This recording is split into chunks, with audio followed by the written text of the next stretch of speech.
Friends, welcome to Madhu's creative corner. ఈరోజు మనం AP 10th class 2026-2027 batch యొక్క హిందీ సబ్జెక్ట్ 11th లెసన్ గురించి డిస్కస్ చేయబోతున్నాం. 11th లెసన్ నేమ్ వచ్చేసరికి Jal he Jeevan high. Jal he Jeevan high అంటే ఏంటి? వాటర్. జల్ అంటే వాటర్, నీరు. నీరే ప్రాణం, అదే మన life. Water is our life అని చెప్తున్నారనమాట.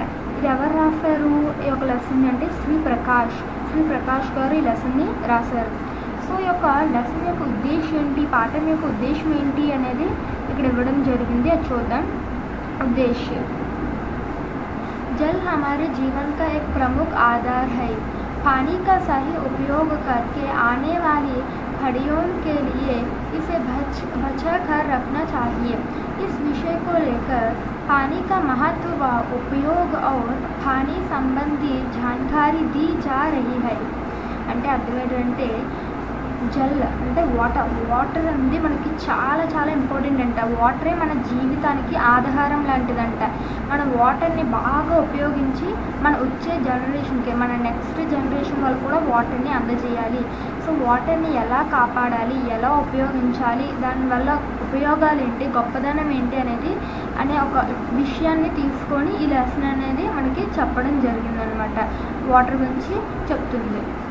ఓకే, ఈ కింద చూసినట్లయితే మనకి కవి పరిచయం ఉంటుంది. సో లేఖక పరిచయం, కవి పరిచయం కదా లేఖక పరిచయం. సో లేఖక పరిచయం ఎవరు? లేఖక కా నామ్ క్యా? శ్రీ ప్రకాష్. సో శ్రీ ప్రకాష్ గారి గురించి ఈ యొక్క లేఖక పరిచయం అనేది ఉంటుంది. అయితే ఇప్పుడు ఈ లెసన్ చూసినట్లయితే మనకు ఈ లెసన్ నుంచి వాటర్ గురించి ఉంటుంది అనమాట. ఒక స్టోరీ లాగా అతను ఇల్యూషన్తో ఒక నార్మల్ ఒక స్టోరీ లాగా ఫిక్షనల్ స్టోరీ అనేది తయారు చేసి రాశారనమాట. అదే ఇదే. Okay, let start our lesson. మన లెసన్ చూసినట్లయితే 21वीं शादी का अब अंत होने वाला था और 22वीं शादी की शुरुआत. पृथ्वी पर मानव ने काफ़ी प्रगति कर ली थी. जनसंख्या पर नियंत्रण कर लिया था. पर्यावरण की समस्या को लगभग हल कर लिया गया था. लोग सुख छाँव से रह रहे थे. अचानक एक दिन समाचार पत्र में एक खबर प्रकाशित हुई जिसे पढ़कर लोग आश्चर्यचकित हो गया. उस खबर के अनुसार एक सर्वेक्षण में बताया गया कि पृथ्वी पर निरंतर पानी की कमी होती जा रही है. అంటే అర్థం ఏంటి? 21st శతాబ్దం అంటే ఏంటి? సెంచరీ. 21वीं शादी అంటే 21st సెంచరీలో ముగిసింది. సో 21st సెంచరీ అనేది కంప్లీట్ అయిపోయింది అనమాట. 22nd సెంచరీ అనేది స్టార్ట్ అయిందంట ఈ స్టోరీలో. అయితే భూమి మీద మనుషులందరూ చాలా హ్యాపీగా, ఫుల్ డెవలప్మెంట్తో చాలా హ్యాపీగా ఉన్నారంట. హ్యూమన్ అందరూ బాగా డెవలప్ అవుతున్నారు. సో వాళ్ళ పాపులేషన్ కూడా అదుపులో ఉందంట. ఎన్విరాన్మెంట్, పర్యావరణ సమస్యలు కూడా చాలా మట్టు పరిష్కరించారంట. ఎక్కువగా ప్రాబ్లమ్స్ అనేవి పొల్యూషన్ కానీ ఇలాంటివి లేకుండా హ్యాపీగా ఉన్నారంట. ప్రజలందరూ సుఖంగా సంతోషంగా ఉన్నారంట. సో అలాంటి టైంలో సడన్గా అకస్మాత్తుగా ఏమైందంట, ఒకరోజు ఒక న్యూస్ పేపర్ వచ్చిందట. ఒక న్యూస్ అనేది స్ప్రెడ్ అయిందట న్యూస్ పేపర్లో. ఏమని వచ్చింది?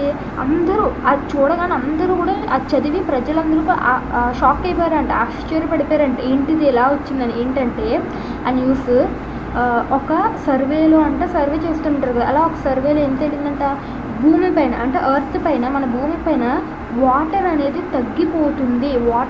తగ్గిపోతుందని న్యూస్ అనేది వచ్చిందంట. సో చూడగానే అందరూ కూడా షాక్ అయిపోయారంట. ఏంటి వాటర్ పైన భూమి తగ్గిపోవడం ఏంటి అని. ఓకే, సో నెక్స్ట్ వచ్చేసరికి भूवैज्ञानिक थे. वे अपने दोस्तों के साथ बगीचे में बैठे पानी की इस समस्या पर चर्चा कर रहे थे. कुछ देर बाद शाम ढल गई और सभी लोग अपने अपने घर चले गए. प्रोफेसर दीपेश वही लॉन पर बैठे आकाश की ओर देखकर कुछ सोच रहे थे कि अचानक उनकी नज़र एक तारे पर पड़ी जो नाचता हुआ पृथ्वी की ओर आ रहा था. पृथ्वी पर उतारते वह पुनः आकाश की ओर मुड़ गया. సో దీని అర్థం ఏంటంటే సో వైజ్ఞానికం భూవైజ్ఞానిక్ అంటే ఏంటంటే శాస్త్రవేత్తలు, సైంటిస్టులు, భూమికి సంబంధించిన సైంటిస్టులు అని అర్థం అనమాట. సో సైంటిస్టులు, భూమికి ఎర్త్కి సంబంధించిన సైంటిస్టులు వాళ్ళందరూ కూడా వాళ్ళ ఫ్రెండ్స్తో కలిసి తోటలో కూర్చొని ఈ యొక్క ప్రాబ్లమ్స్ గురించి డిస్కస్ చేసుకుంటున్నారన్నట్ట, చర్చించుకుంటున్నారంట. సో కొంతసేపు అయింది. సో కొంతసేపు తర్వాత ఏం చేశారంట, సాయంత్రం అయిపోయింది. సో సాయంత్రం అయిపోకుండా అందరూ కూడా వాళ్ళ ఇంటికి వెళ్ళిపోయారంట. ఏంటి ప్రాబ్లం ఇలా అవుతుంది, ఎలా ఏంటని మాట్లాడుకున్న తర్వాత కొంతసేపు అయిన తర్వాత సాయంత్రం అయిందని ఎవరు వాళ్ళ ఇంటికి వాళ్ళు వెళ్ళిపోయారు. అప్పుడు ప్రొఫెసర్ దీపేష్ ఈ క్యారెక్టర్స్ ఇంపార్టెంట్, గుర్తుంచుకోండి. ప్రొఫెసర్ దీపేష్ మాత్రం అక్కడే అలా గడ్డిలో కూర్చొని ఆకాశం వైపు అలా ఆలోచిస్తూ ఉన్నాడంట. అప్పుడు అలా ఆలోచిస్తూ ఉంటున్నప్పుడు ఏమైంది, సడన్గా ఆయన దృష్టి అనేది, ఫోకస్ అనేది ఆకాశంలో ఒక నక్షత్రం స్టార్ మీద పడిందంట. అదంటే డ్యాన్స్ చేస్తుందంట, అంటే అటు ఇటు అలా కదులుతూ డ్యాన్స్ చేస్తుందంట. ఏంటి స్టార్ అనేది డ్యాన్స్ చేస్తుంది, స్టార్ స్టడీగా మనం చూస్తే ఏంటి మెరుస్తుంది కానీ మనకి స్టార్ డ్యాన్స్ చేస్తుంది అయ్యింది కదా. బట్ అయితే చూసేసరికి స్టార్ అనేది డ్యాన్స్ చేస్తుందంట. సో భూమి మీదకు రావడంతో అది ఆకాశం వైపు తిరిగిందంట. ఇలా భూమి వైపు వస్తున్నట్టు మళ్ళీ ఆకాశం వైపు వెళ్తున్నట్టు అలా కనిపించిందంట. ఏంటి అని అతను దాంతో అలా చూస్తున్నాడంట. అప్పుడేమైంది చూద్దాం. ओह, यह तो कोई यान है, पर पृथ्वी पर ऐसे यान का अभी आविष्कार ही नहीं हुआ है. फिर यह यान कहाँ से आया? इस प्रश्न का उत्तर कुछ समझ में आने पर प्रोफेसर दीपेश के होश उड़ गए और दौड़े अपने कमरे में चले गए. उन्होंने अपने मित्र प्रोफेसर विकास को फ़ोन किया और अपने घर बुलाया. Sorry bath బతాయి. సో అయితే అప్పుడు ఏం చేశారు, డ్యాన్స్ చేస్తున్న నక్షత్రాన్ని చూడగానే అతను ఇలా చెప్పాడు, ఆహా ఇది ఒక వాహనం, ఇది ఒక వెహికల్. ఏంటా వెహికల్? యూఎఫ్ఓ.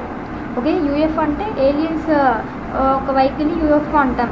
సో ఇది ఒక వాహనం అని అన్నాడంట. కానీ భూమి మీదకు ఇలా ఎందుకు వస్తుంది, ఇంతవరకు ఎలా వచ్చింది, మనం ఇంతవరకు కనిపెట్టలేనిది ఇక్కడికి ఎలా వచ్చింది అని అతను ఆలోచించి, అయితే ఈ యొక్క వాహనం అనేది వెహికల్ అనేది యూఎఫ్ఓ అనేది ఎక్కడి నుండి వచ్చింది, ఇలా ఎక్కడి వరకు వెళ్తుంది అనేది అన్నీ ఆలోచించుకొని ప్రశ్నలన్నింటినీ సమాధానాల కోసం అలా ఆలోచించుకొని ఏం చేశాడు, తెలివిగా వెంటనే ఫోన్ తీసుకొని అతని ఫ్రెండ్కి ఫోన్ చేశాడు. పరిగెత్తుకొని తన రూమ్లోకి వెళ్ళిపోయి అతని ఫ్రెండ్కి ఫోన్ చేశాడు. అతని ఫ్రెండ్ పేరేంటి? ప్రొఫెసర్ వికాస్. సో ప్రొఫెసర్ వికాస్కి వెంటనే పరిగెత్తుకొని వెళ్ళి ఫోన్ చేసి తన ఇంటికి పిలిచాడు అనమాట. సో తన ఇంటికి పిలిచి ఏం చెప్పాడు, విషయం అంతా కూడా చెప్పాడు. చూడు, నేను ఇలాగ ఒక స్టార్ అనుకొని చూసాను, కానీ అది స్టార్ కాదు, ఒక వెహికల్, అది ఆకాశంలో వెహికల్, దాని గురించి మనకి ఏం తెలియదు అసలు అది ఏంటి అని దాని గురించి డిస్కషన్ స్టార్ట్ చేశాడు ప్రొఫెసర్ దీపేష్ని, అదే వాళ్ళ ఫ్రెండ్ వికాస్ని పిలిచి. సో అప్పుడు ఏమైనా చూద్దాం. प्रोफेसर दीपेश की बातों सुनकर प्रोफेसर विकास को ज़्यादा आश्चर्य नहीं हुआ, क्योंकि वे ब्रह्मांड के अन्य ग्रहों पर जीवन की खोज में लगे हुआ थे. उन्हें विकास था कि इस अनंत ब्रह्मांड में हम अकेले नहीं हैं, किसी ना किसी ग्रह पर जीवन जरूर है. సో అయితే ఏమైందంట, ప్రొఫెసర్ దీపేష్ మాటలన్నీ వింటదా ప్రొఫెసర్ వికాస్కి పెద్దగా ఆశ్చర్యంగా సర్ప్రైజింగ్గా అనిపించలేదంట. ఎందుకు, ఆయనకి ఈ యొక్క యూనివర్స్లో మిగతా గ్రహాలు అన్నిటి మీద ఆర్గానిజమ్స్ అనేవి ఉన్నట్లు కొన్ని టెస్టులు చేశారనమాట పరిశోధనలు. సో చేస్తున్న ఆయన నమ్మకం ఏంటంటే ఈ యొక్క యూనివర్స్లో అంటే సృష్టిలో మనం ఒంటరి వాళ్ళం కాదు, ఏదో ఒక గ్రహం మీద ఒక్క ఏలియన్ అయినా ఏదో ఒక్క ఏలియన్ అయినా ఉంటుంది అనేది అతని నమ్మకం అంట. ఓకే, సో నెక్స్ట్ ఏమైందో చూద్దాం. వెయిట్. సో అతను అలా నమ్మాడు అనమాట ప్రొఫెసర్ వికాస్. సో నెక్స్ట్ ఏం చేశాడు ప్రొఫెసర్ వికాస్ వచ్చేసరికి,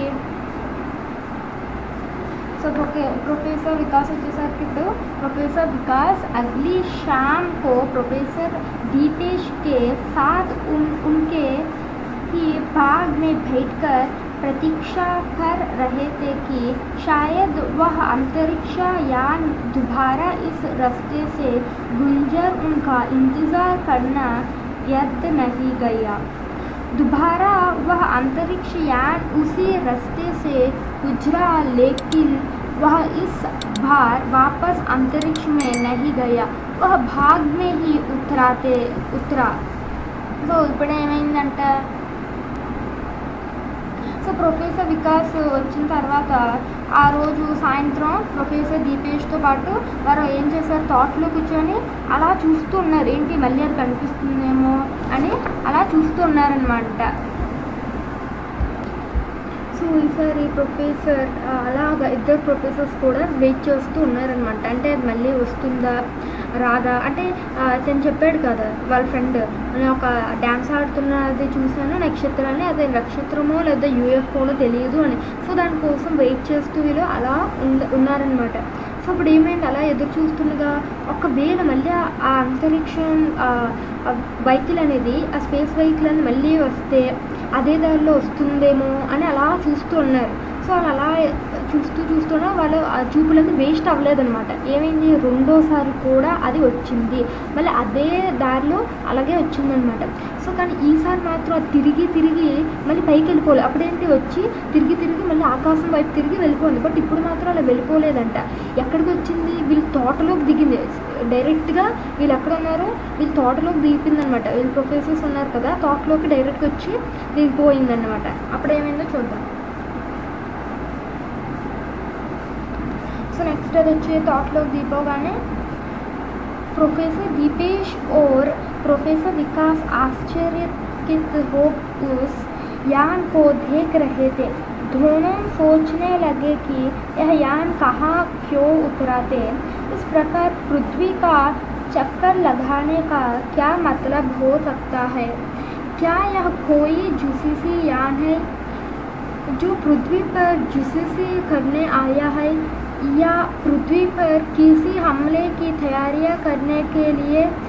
क्या हम जैसे बुद्धिजीवियों का वे उपहरण करना चाहते हैं? ऐसे कई प्रश्न उनके दिमाग में बिजली की भांति दौड़ रहे थे. సో అప్పుడు ఏమైంది, అది డైరెక్ట్గా అది వీళ్ళ మీదకి రాగానే వీళ్ళందరూ కూడా ఏమైనా షాక్లోకి వెళ్ళిపోయారనమాట. ప్రొఫెసర్ దీపేష్, ప్రొఫెసర్ వికాస్ కూడా ఏమయ్యారు, షాక్లోకి వెళ్ళిపోయారు, ఆశ్చర్యపోయారు. సో దాన్ని అలా చూస్తూ ఉండిపోయారంట. ఇద్దరు కూడా ఆ వాహనాన్ని ఇక్కడ ఎందుకు వచ్చింది, ఇక్కడే ఎందుకు దిగింది అని ఆలోచిస్తూ ఉన్నారు.